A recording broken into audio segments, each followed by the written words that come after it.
네, 경제 지표와 이슈들 통해서 우리 시장 전략까지 세워보겠습니다.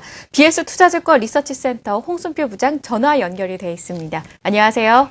예, 안녕하세요. 네, 2012년이 나흘밖에 남지가 않았습니다. 이 재정절벽 문제에 대해서 이 세계의 관심이 그만큼 더 커지고 있는데요. 일단 이 예상을 해본다면 극적으로 타결이 됐을 때를 생각을 해보죠. 그 영향은 어느 정도일까요? 예, 미국 민주당과 공화당이 재정 감축과 관련해서 세부 항목들에 대해서 어떤 수준에서 합의할지에 따라서 미국 경제 또 글로벌 경제에 미치는 영향이 달라질 수 있고요. 보다 분명한 것은 재정대비 협상이 타결되더라도 실질 GDP에 대한 정부의 역할이 분명하게 줄어들 것이라는 점입니다. 그렇지만 이미 미국 연준이 재정절벽 리스크를 어느 정도 상쇄하기 위해서 지난 9월의 3차 양적 완화에 이어서 또 12월 FOMC 회의에서 추가적인 국채 매입을 통해서 어느 정도 안정판을 마련해 두고 있는 상황이고요.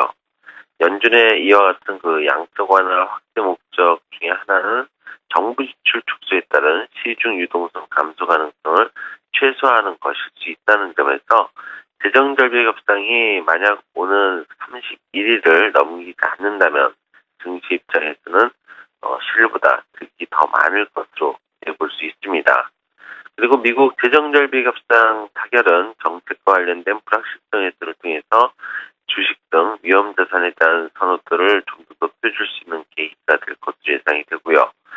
특히 현재 미국 재정절벽의 문제가 작년 5월 정부 부채의 법정 한도 초과에서부터 시작해서 예산통제법이 의회에 통과된 이후 S&P사로부터 국가 시용 등급을 강등당했던 작년 8월 이후에 연장선에 해당된다는 점을 고려한다면 일단 미국 정치권의 재정절벽 협상이 연내 일괄 타결이 된다라고 가정을 해보면 글로벌 증시 중에서도 아직 작년 8월 수준을 회복하지 못한 우리나라 코스피의 상대적인 강세를 예상해 볼 수 있겠습니다.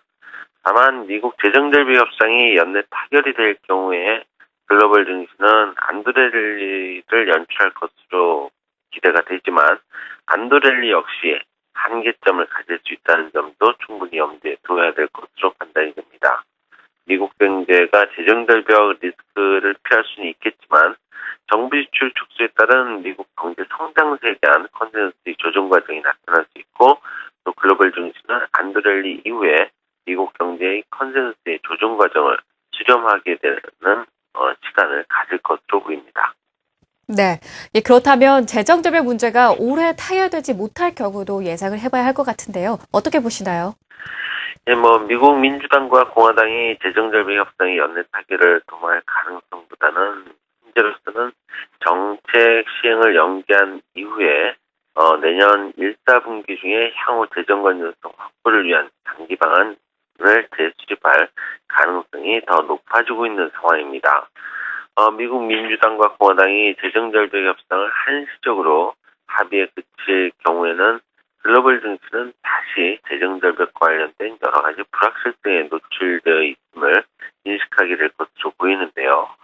특히 정부 부채 한도 증액 문제가 지난 2011년 5월 이후에 증시 상황을 재현시킬 가능성도 충분히 경계를 해야 되겠습니다.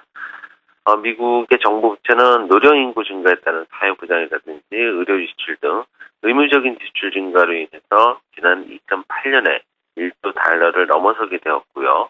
법정 한도 역시 계속해서 상향되고 있는 추세입니다. 물론 부분 상한 승액 등의 긴급 조치를 통해서 내년 1, 4분기까지 정부 부채 한도 초과 문제를 한시적으로 해결할 수도 있겠지만 정부 부채 한도 초과 시 글로벌 증시는 정부 부채 한도 초과로 인해서 결국 국가 시용 등급까지 강등되었던 작년 8월의 기억을 떠올릴 수밖에 없을 것으로 보이고요.